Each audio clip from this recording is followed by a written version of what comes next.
लोरिकायन उत्तर भारत की सबसे प्रसिद्ध वीर प्रेम गाथाओं में से एक है। यह कथा विशेष रूप से बिहार, उत्तर प्रदेश और मध्य प्रदेश के ग्रामीण अंचलों में पीढ़ियों से गाई जा रही है। इसे लोरिक चंदा भी कहा जाता है।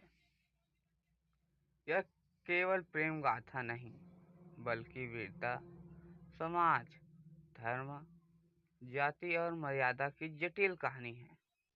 बहुत समय पहले अहीर कुल में एक बालक जन्मा। लोरिक नाम के समय ही ज्योतिषियों ने भविष्यवाणी की, यह बालक असाधारण वीर होगा, पर उसका जीवन संघर्ष और प्रेम की अग्नि में तपेगा।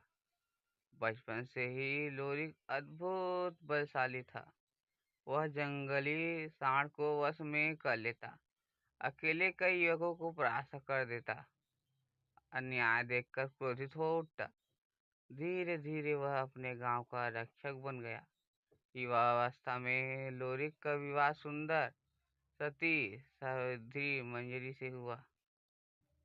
मंजरी पतिव्रता थी और लोरिक से अत्यंत प्रेम करती थी।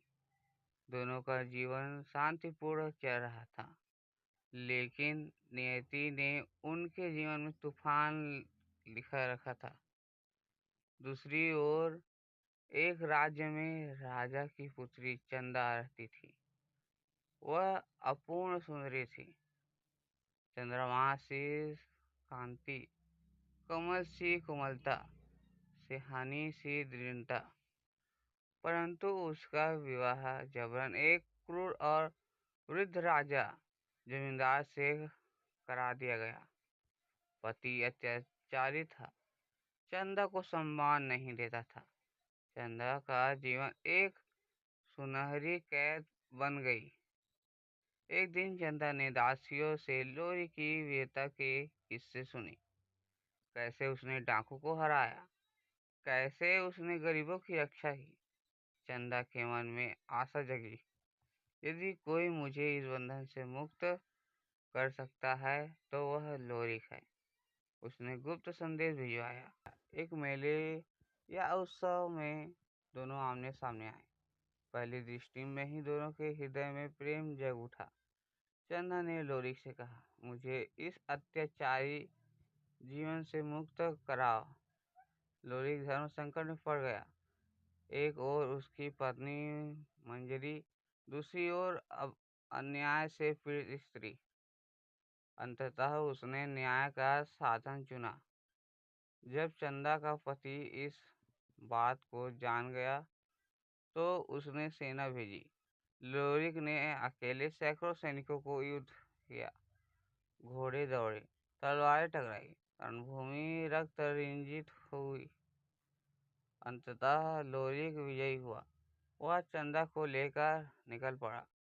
अब शुरू हुआ असली संघर्ष। दोनों जंगलों, पहाड़ों और अनजान प्रदेशों में भटकते रहते। रास्ते में डाकुओं से मुठभेड़, भूख प्यास, प्रकृति आपदाएं, समाज का विरोध। एक प्रसंग में लोरिक का सामना एक राक्षसी स्वभाव वाले योद्धा से हुआ, जिसे उसने परास्त किया। दूसरे प्रसंग में चंदा ने अपनी बुद्धिमत्ता से संकट टाला। उधर मंजरी अपने पति के वियोग में तड़प रही थी। वह उपवास करती, रोती, ईश्वर से प्रार्थना करती। कुछ संस्करणों में वह लोरी की खोज में निकलती है। जब उसे सच्चाई पता चलती है तो उसका हृदय टूट जाता है।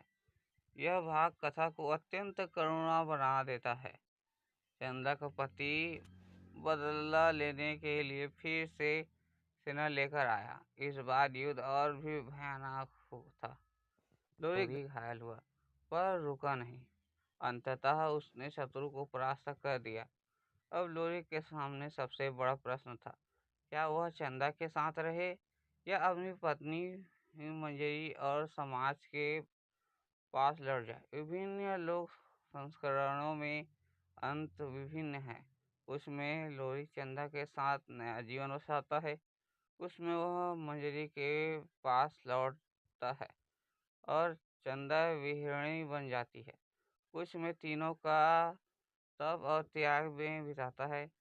लोरी गायन केवल प्रेम कहानी नहीं, बल्कि अन्याय के विरुद्ध स्त्री की स्वतंत्रता की चाह, जाति व्यवस्था से टकराव, वीरता और लोक नायक की छवि। इस गाथा को गांवों में गवैये रात भर गाते हैं। यह लोक संगीत, लोक नृत्य और लोक नाटक का महत्वपूर्ण हिस्सा है।